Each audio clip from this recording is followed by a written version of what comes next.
Hi விவோஸ், இன்னைக்கான வீடியோவில் என்ன நடக்குதுன்னு பார்க்குறதுக்கு முன்னாடி என்னோட சேனலை ஃபஸ்ட் டைம் பார்க்குறீங்கன்னா லைக் அண்ட் ஷேர் பண்ணுங்கள், மறக்காமல் கொஞ்சம் சப்போர்ட் பண்ணுங்கள். வாங்க வீடியோக்குள்ள போகலாம். வீடியோ பார்த்தீங்கன்னா ரொம்பவே விறுவிறுப்பாக போயிட்டுருக்குன்னே சொல்லலாம். நம்ம மீனா பார்த்தீங்கன்னா நம்ம தமிழ் மலர் ரொம்பவே கோவமாக இருக்காங்க.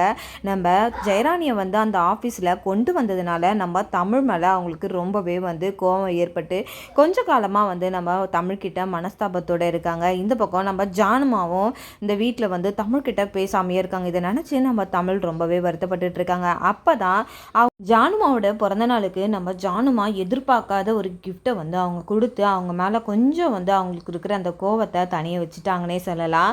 நம்ம ஜானுமாவோட ஹஸ்பண்ட் ஒரு கம்மல் நம்ம ஜானுமாவுக்கு பரிசாக கொடுப்பாங்க. அந்த கம்மல் ஒரு டைமில் அதனால் அவங்களுக்கு கொஞ்சம் கஷ்டகாலம் ஏற்பட்டதுனால அந்த கம்மலை விற்கிற சூழ்நிலை ஏற்பட்டதுனால அந்த கம்மல் முழுகி போயிடுச்சுன்னு சொல்லிட்டு அதை நினச்சி ஃபீல் பண்ணிக்கிட்டு நம்ம முத்து நம்ம தமிழ்கிட்ட அவங்களோட கதை எல்லாத்தையும் சொல்கிறாங்க. இதை கேட்டது தமிழ் எப்படியாவது அந்த நகை எங்கே இருக்குது அப்படின்னு சொல்லிட்டு எங்கெங்கேயோ போய் தேடி தமிழ் மழையிலலாம் நனைஞ்சி ரொம்பவே கஷ்டப்பட்டு அந்த கம்பலை மீட்டு எடுத்துகிட்டு ஜானுமாக்கு கிஃப்டாக கொடுக்கும்போது ஜானுமாக்கு அவங்களுக்கு ஒரே சந்தோஷமாகிடுச்சு. அதுக்கப்புறம் ஜானுமா கிட்ட சொல்கிறாங்க, இது நீங்கள் உங்கள் ஹஸ்பண்ட் வச்ச தங்க நகை தான், அந்த நகையை தான் நான் உங்களுக்கு திருப்பி கொடுத்துருக்கேன் அப்படின்னு சொல்லும்போது எல்லாருமே ரொம்பவே சந்தோஷப்படுறாங்க. ஆனால் மீனா மட்டுமே நம்ம தமிழ் மேலே இருக்க கோவத்தில் அவங்களுமே கொஞ்சம் கடுப்பாக வராங்க. அந்த இடத்துல இந்த பக்கம் பிரகாஷோட அப்பாவுக்கு இறந்த நாள் வரதுனால இத்தனை வருஷமாக அது கொண்டாடாதனால இந்த வருஷம் கண்டிப்பாக இதை நம்ம செஞ்சே ஆகணும் அப்படின்னு சொல்லிட்டு எல்லாருமே அவருக்கு திதி கொடுக்கறதுக்காக வராங்க. அப்போ ஐயர் சொல்கிறாங்க, ரத்த சம்மந்தப்பட்டவங்க யாராவது இருக்கணும்,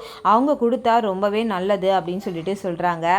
உடனே நம்ம மீனானந்தத்தில் பேசுகிறாங்க, அவங்களுக்கு ரத்த சம்மந்தப்பட்டவங்க கிட்ட நாங்கள் பேச மாட்டோம், அவங்களுக்கு எங்களுக்கு எந்த சம்மந்தமும் கிடையாது, அதனால் என் பொண்ணும் ரத்த சம்மந்தம் தானே, அதனால் அவங்க தாத்தாவுக்கு அவங்க பண்ணலாம், இல்லை என் பையனை வச்சு பண்ணுங்க ஐயர் அப்படின்னு சொல்கிறாங்க. ஐயரும் சரி ஓகே அப்படின்னு சொல்லிட்டு அந்த இடத்துல எல்லா திதியும் கொடுக்குறாங்க. அப்போ நம்ம தமிழுக்கு இதில் பார்த்தீங்கன்னா கொஞ்சம் கூட விருப்பமே கிடையாது. ஏன்னா அந்த ஐயர் சொன்னதை அவங்க கேட்குறாங்க, ரத்த சம்மந்தம் கொடுத்தா அவங்களோட ஆத்மா சாந்தி அடையும் அப்படின்னு சொல்கிறாங்க. அதனால நம்ம தமிழுக்கு இவங்க பண்ணுறதுல உடன்பாடே கிடையாது. அதுக்கப்புறம் பார்த்தீங்கன்னா நம்ம தமிழ் இதெல்லாம் முடிஞ்சதுக்கப்புறம் ஜனமா கூப்பிடுறாங்க. அப்போ தமிழ் சொல்கிறாங்க, நீங்கள் போங்க, நான் ஐயருக்கு பணம் செட்டில் பண்ணிட்டு வரேன் அப்படின்னு சொல்லிட்டு எல்லாரையும் அனுப்பி வச்சுறாங்க. அனுப்பி வச்சதுக்கப்புறம் பார்த்தீங்கன்னா ஜெயராணியை கூப்பிட்டு பிரகாஷையும் கூட்டிகிட்டு என்ன பண்ணுறாங்கன்னா மறுபடியும் திதி கொடுக்குற ஒரு விசேஷத்தை ஆரம்பிக்கிறாங்க. அப்போ தான் நம்ம மீனா காரில் போயிட்டே இருக்கும்போது சொல்கிறாங்க, அத்தை இந்த மாதிரி என்னோடய ஃபோனை நான் அங்கேயே விட்டுட்டேன் அப்படின்னு சொல்கிறாங்க. அப்போ சேதுக்கிட்ட சொல்கிறாங்க, சேது நீ வண்டியை திருப்பு, மீனா இந்த மாதிரி ஃபோன் வச்சுட்டால, போய் எடுத்துகிட்டு வந்துடலாம் அப்படின்றாங்க. உடனே இதை பார்த்துட்டு நம்ம கணேசனும் இல்லை நம்மளும் போகலாம், அவங்க எதுக்காக போகிறாங்கன்னு தெரியலையே, ஏதாவது பிரச்சனையானன்னு தெரியலையே அப்படின்னு சொல்லிட்டு நம்ம கணேசனும் அவங்க பின்னாடியே போகிறாங்க, ஃபாலோ பண்ணிவிட்டு. இந்த பக்கம் போயிட்டு மீனா அந்த இடத்துக்கு போகும்போது பார்த்தீங்கன்னா அந்த இடத்துல பிரகாஷ் இருக்கிறத பார்த்துட்டு நம்ம மீனா ரொம்பவே அதிர்ச்சி ஆகிட்டு கத்துறாங்க, அத்தை இங்கே பாருங்களேன் அப்படின்னு சொல்லிட்டு கத்த ஆரம்பிச்சிடுறாங்க. உடனே நம்ம ஜானுமாவும் பார்க்குறாங்க. எல்லாருமே அதிர்ச்சி ஆகிட்டு நின்றுடுறாங்க அந்த இடத்துலையே. பாருங்க அத்தை, நம்மளை இப்படி அனுப்பிட்டு இவ என்ன காரியத்தை செஞ்சிட்ருக்கான்னு பார்த்தீங்களா, இவளுக்கு போயிட்டு நம்ம வீட்டில் இடம் கொடுத்தீங்கல்ல, அவள் எந்த அளவுக்கு நம்மள அசிங்கப்படுத்திட்டு இருக்கா, நம்ம குடும்பத்துக்கு துரோகம் பண்ணவளை ஒரு கொலகாரியை எந்த அளவுக்கு கூட்டிகிட்டு இந்த மாதிரி பண்ணிட்டு இருக்காளே, என்னத்தை நினச்சிட்டு இருக்கா இவ அப்படின்னு சொல்லிட்டு தமிழை போட்டு நம்ம மீனா ரொம்பவே கடுமையாக பேசிட்டு இருக்காங்க. இதை பார்த்துட்டு எல்லாருமே விறுவிறுன்னு அந்த இடத்துக்கு என்னடி நினச்சிட்டு இருக்க, என்னோட புருஷனை நீ எப்படி இவ கூட கூட்டிகிட்டு இந்த மாதிரி ஒரு காரியத்தை நீ செய்வ அப்படின்றாங்க. அப்போ தமிழுக்குமே அதிர்ச்சி ஆயிடுது. ஜெயராணிக்கு ஒன்றுமே புரியல அந்த இடத்துல, என்னடா இது, நம்ம ஒரு விஷயத்த பண்ணணும்னு நினச்சா இன்னைக்கு கையும் களமாக மாட்டிக்கிட்டோமே அப்படின்னு சொல்லிட்டு ஜெயராணி ஒரு பக்கம் ஃபீல் பண்ணிட்டு இருக்காங்க. அன்றைக்கி மாதிரியே நம்ம தமிழ்கிட்ட சப்போர்ட் பண்ணாமல் நம்ம ஜனமா அமைதியாகவே இருக்காங்க. நம்ம மீனாவை பேச விட்டு வேடிக்கை பார்க்குறாங்கன்னே சொல்லலாம். இதெல்லாம் கேட்டுட்டு கணேசன் சொல்கிறாங்க, ஏய் உனக்கு என்ன தைரியம், என் மாப்பிள்ளையை நீ கூட்டிகிட்டு இந்த இடத்துல இந்த பொம்பளை கூட நிற்க வச்சுருப்ப அப்படின்னு சொல்லிட்டு ரொம்பவே அசிங்கப்படுத்தி பேசுகிறாங்க ஜெயராணியை. நம்ம கணேஷ் இதெல்லாம் கேட்டுட்டு அவரால் தாங்கவே முடியல, அந்த அளவுக்கு உச்சக்கட்ட கோவத்தில் இருக்கிறாரு. ஏன்னா பிரகாஷோட நிலைமைக்கு காரணமே இந்த கணேஷும் இந்த அமுதாவும் மட்டும்தான். அதனால் நம்ம பிரகாஷ் வந்து ரொம்பவே கோவமாக இருக்காங்க. மீனா ரொம்பவே வார்த்தையை மீறி வந்து நம்ம தமிழை திட்டுறாங்க. என்னடி நினச்சிட்டு இருக்க அத்தை, இவளை முதல்ல வீட்டை விட்டு வெளியில் துரத்துங்க. இவளால் தான் இந்த குடும்பத்தில் நிம்மதியே இல்லாமல் போச்சு. இன்னைக்கு என் புருஷனோட நிலைமை இன்னைக்கு இப்படி இருக்குன்னா இவ தான் காரணம். அதுக்கு இவ துணை போயிட்டுருக்கா பார்த்தீங்களா, இந்த கம்பெனியில் கூட்டிகிட்டு வந்து சேர்த்துட்டா. இதுக்கெல்லாம் என்ன காரணம்? இந்த சொத்தை முழுசுமாக ஆட்டையை போடணும்னு நினைக்கிறீங்களா? அதுக்காக தான் இதுக்குள்ளே வந்திருக்கீங்களா, இல்லை வேற இவ திட்டம் போட்டு தான் உள்ளே வந்திருக்கா? எனக்கு என்னமோ டவுட்டாக இருக்குது. அதனால தான் அந்த கல்யாணத்தை நிறுத்திட்டு இவ வந்து கல்யாணம் பண்ணிக்கணும்னு நினைக்கிறேன் என் பையனை அப்படின்னு சொல்லிட்டு ஏடா கூடமாக நம்ம மீனா வாய்க்கு வந்த மாதிரி பேசிகிட்டு இருக்காங்க. இதெல்லாம் கேட்டுட்டு பிரகாஷ் ரொம்பவே கடுப்பாக வராங்க. அவரால் வந்து பேச முடியாமல் ரொம்பவே அவரை வந்து கட்டுப்படுத்திட்டு இருக்கார் அந்த இடத்துல. இன்னொரு பக்கம் பார்த்தீங்கன்னா கணேஷனும் ஆமாம்மா, இவ இந்த பொம்பளை கூட சேர்ந்துட்டு ஏதோ ஒரு திட்டத்தோட தான் இந்த பொம்பளை வந்து கம்பெனிக்குள்ளே நுழைச்சிருக்கா. இன்னைக்கு பார்த்தீங்கன்னா நம்ம மாப்பிள்ளையே கூட்டிகிட்டு வந்து இந்த இடத்துல நிற்க வச்சிருக்கானா. இவங்க 2 பேரும் ஏதோ ஒரு திட்டத்தோடு தான் உள்ளே வந்திருக்காங்க அப்படின்னு சொல்லிட்டு இந்த கணேஷும் வந்து ரொம்பவே அவமானப்படுத்துகிற மாதிரி பேசுகிறாங்க. அப்போ வந்து சொல்கிறாங்க ஜெயராணி, எங்களுக்கு எந்த ஒரு திட்டமும் கிடையாது. இந்த ஐயர் சொன்னார்ல, நல்லபடியாக இதை செஞ்சால் ரத்த சம்பந்தம் உள்ளவங்க செஞ்சால் அவங்களோட ஆத்மா சாந்தி அடையும்னு சொல்லிட்டு, அதனால தான் எங்கள் அப்பாவோட ஆத்மா சாந்தி அடையிறதுக்காக தான் நான் வந்து இதை செய்யறதுக்காக வந்தேன் அப்படின்னு சொல்கிறாங்க. இதெல்லாம் கேட்டுட்டு நம்ம ஜனமா ரொம்பவே டென்ஷன் ஆகிட்டு, யாருடி உனக்கு அப்பா? நீ துரோகம் பண்ணிட்டு போனியே, அவரு உனக்கு அப்பாவா? அவர் மட்டும் உயிரோடு இருந்தாருன்னா கண்டிப்பாக உன்னை கொண்டு போட்டிருப்பார் அப்படின்னு சொல்லிட்டு ஜானுமா ரொம்பவே டென்ஷன் ஆகிட்டு அந்த இடத்துல பேசுகிறாங்க. இதெல்லாம் கேட்டுட்டு ஜெயராணி ரொம்பவே அதிர்ச்சி ஆயிடுறாங்க. இந்த பக்கம் நம்ம கணேஷும் மீனாவும் சொல்கிறாங்க, இவங்கள ஃபஸ்ட்டு கழுத்தை பிடிச்சி வெளியில் தருத்துங்க அப்படின்றாங்க. அப்போ நம்ம சேது சொல்கிறாங்க, அப்பா கொஞ்சம் அமைதியாக இருங்க, வார்த்தையை விடாதீங்க அப்படின்னு சொல்கிறாங்க.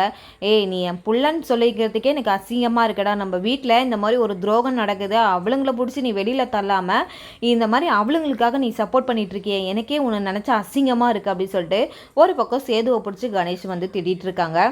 ஜெயராணி எவ்வளோ கெஞ்சுறாங்க, அவளை வந்து நீங்கள் எதுவுமே பண்ணாதீங்க, அவளுக்கும் இதுக்கும் எந்த சம்மந்தமும் இல்லை, நான் சொன்னதுனால தான் அவள் கூட்டிகிட்டு வந்தா அப்படின்னு சொல்லிட்டு எவ்வளோ கெஞ்சுறாங்க.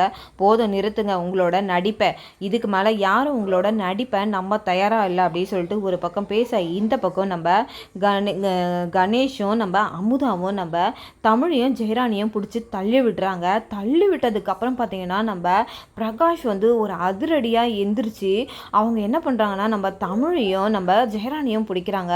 பிடிச்சதுக்கப்புறம் பார்த்தீங்கன்னா ரொம்பவே வந்து ஷாக் ஆகிடுறாங்க. நம்ம மீனா நம்ம ஜானுமாலாம், என்னது இது, இவர் திடீர்னு எந்திரிச்சிட்டாரு அப்படின்ட்டு. நம்ம கணேசனுக்கு அள்ளு இல்லை, இவன் எந்திரிச்சிட்டானா கண்டிப்பாக நம்மளை பற்றி உண்மையை சொல்லிடுவானே அப்படின்னு சொல்லிட்டு அந்த இடத்துல ரொம்பவே ஷாக் ஆகி நின்றுட்டாங்கன்னே சொல்லலாம். அப்போ சொல்கிறாங்க, என்னப்பா நீங்கள் எந்திரிச்சிட்டிங்க, நீங்கள் நல்லா ஆயிட்டீங்களா அப்படின்னு சொல்லிட்டு. அப்போ தான் நம்ம பிரகாஷ் வந்து, அம்மா நீங்கள் எப்படி இருக்கீங்க, நல்லா இருக்கீங்களா அப்படின்னு சொல்லிட்டு, எதுக்காக இந்த பொண்ணை இப்படிலாம் திட்டிகிட்டு இருக்கீங்க அப்படின்னு சொல்லிட்டு சொல்கிறாங்க. அப்போ தான் நம்ம பிரகாஷ் நடந்ததெல்லாம் சொல்கிறாங்க. இத்தனை நாள் நீங்கள் எல்லாருமே ஏதோ ஒரு கொஞ்ச நேரம் வந்து என்னை பார்த்துட்டு போவீங்க, ஆனால் இந்த பொண்ணு என்னை ஒரு அப்பா அம்மா மாதிரி என்னை வந்து ஒரு குழந்தைய பார்த்துக்கிற மாதிரி அந்த அளவுக்கு என்னை அவ்வளோ அழகாக பார்த்துக்கிட்டா அப்படின்னு சொல்லிட்டு, அவளையா நீங்கள் இப்படிலாம் வந்து பேசுகிறீங்க, எனக்கு ரொம்பவே கஷ்டமாக இருக்குது. நான் வந்து எப்போவோ குணமாயிட்டேன். தமிழ் எப்போ எனக்கு வந்து ஒரு டாக்டரை வந்து அரேஞ்ச் பண்ணாலோ அன்றைக்கே அந்த மாத்திரை எனக்கு வேலை செய்ய ஆரம்பிச்சிருச்சு. அன்னிலேருந்தே நான் குணமாயிட்டேன். என்னை சுற்றி என்ன நடக்குதுன்னு சொல்லிட்டு நான் தெரிஞ்சுக்கணுன்றதுக்காக தான் எத்தனை நாள் வந்து நான் அமைதியாக இருந்தேன். தமிழும் வந்து நான் அமைதியாக இருக்க சொன்னேன். அதனால தான் தமிழ் உங்ககிட்ட யாருக்கிட்டையுமே சொல்லலை அப்படின்னு சொல்லும் போது இன்னமும் வந்து கோவப்படுறாங்க மீனா. அப்போ என் புருஷன் சரியானதை இத்தனை நாள் நீ சொல்லாமல் மறைச்சிட்டியே அப்படின்னு சொல்லும் போது, போதும் மீனா, இதுக்கப்புறம் நீ ஒரு வார்த்தை தமிழை பற்றி பேசுகிறவளை வச்சுக்காத. நீ கூட என்னை வந்து கொஞ்ச நேரம் தான் வந்து பார்த்துட்டு போவேன், ஆனால் தமிழ் ஒரு நாளும் என் கூட 2 மணி நேரம் 1 மணி நேரம் கிட்ட என்கிட்ட டைம் ஸ்பெண்ட் பண்ணுவா. வீட்டில் நடந்த ஒவ்வொரு விஷயத்தையும் என்கிட்ட வந்து சொல்லி என்கிட்ட பேசுவா. அந்தளவுக்கு அவள் பேசின ஒவ்வொரு விஷயமே எனக்கு வந்து மோட்டிவேஷனாக தான் இருந்ததே கண்டி ஒரு நாளை எனக்கு அவள் துரோகம் பண்ணதே கிடையாது அப்படின்னு சொல்லிட்டு தமிழை பற்றி ஆஹா ஓஹோன்னு சொல்ல போது இதை கேட்டுட்டு ஜனமாவில் ஒன்றுமே பேச முடியல. அந்த இடத்துல ஸ்டன். அப்போ தான் நம்ம ஜனமாவோட மனசு கொஞ்சம் கொஞ்சமாக மாற ஆரம்பிக்குது. என் புள்ள வந்து இந்த அளவுக்கு சரியாக தமிழ் தான் காரணம் அப்படின்னு தெரிஞ்சோடனே ஜனமாவும் கொஞ்சம் தமிழ் மேலே இருக்கிற கோவத்தை வந்து எடுத்து போட்டுடுறாங்க. இந்த பக்கம் நம்ம பிரகாஷ் போயிட்டு கேட்குறாங்க, அம்மா சிபி எங்கம்மா அப்படின்ட்டு. சிபிக்கு கால் பண்ணுறாங்க. கால் பண்ணி உனக்கு ஒரு பெரிய சர்ப்ரைஸ் இருக்குது அப்படின்னு சொல்கிறாங்க. நம்ம சிபி உடனே வந்துடுறாங்க. வந்ததுக்கப்புறம் நம்ம பிரகாஷை பார்க்கும் போது ரொம்பவே அழுதுடுறாங்க. அப்பா நீங்கள் குணமாயிட்டீங்களா, உங்களை நான் பார்க்காதனால என்னை மன்னிச்சிருங்க அப்படின்னு சொல்லிட்டு. அப்போ தான் பிரகாஷ் பிரகாஷ் வந்து திருப்பியும் தமிழை பற்றி சொல்கிறாங்க. தமிழ் வீட்டை விட்டு போயிட்டா கண்டிப்பாக நானும் வீட்டை விட்டு வெளியில் போயிடுவேன் அப்படின்னு சொல்லும் போது இதை கேட்டுட்டு எல்லாருமே ஷாக் ஆகிடுறாங்க. தமிழ் என்னோட மருமக, அவளை யாருமே இனிமேல் வந்து ஒரு வார்த்தை சொல்லக்கூடாது அப்படின்னு சொல்லிட்டு சொல்கிறாங்க. தமிழ் உங்களை இவ்வளோ தூரம் பார்த்துக்கிட்டானா எனக்கு ரொம்பவே சந்தோஷம்தான். எல்லாரும் பிரகாஷ் வந்து வந்ததுனால ரொம்பவே சந்தோஷப்பட்டுட்டு இருக்காங்க. இதோட பார்த்தீங்கன்னா இந்த வீடியோ முடியுது. நாளைக்கான வீடியோவில் என்ன நடக்குதுன்னு பார்க்கறதுக்கு முன்னாடி என்னோட ரிவ்யூ உங்களுக்கு பிடிச்சிருந்தா மறக்காமல் உங்களோட கமெண்ட்களை என்னோட கமெண்ட் பாக்ஸில் தெரிவிங்க. வீடியோ பார்த்துட்டு இருக்கவங்க எல்லாருமே என்னோட சேனலுக்கு சப்போர்ட் பண்ணுங்கள். தேங்க்யூ.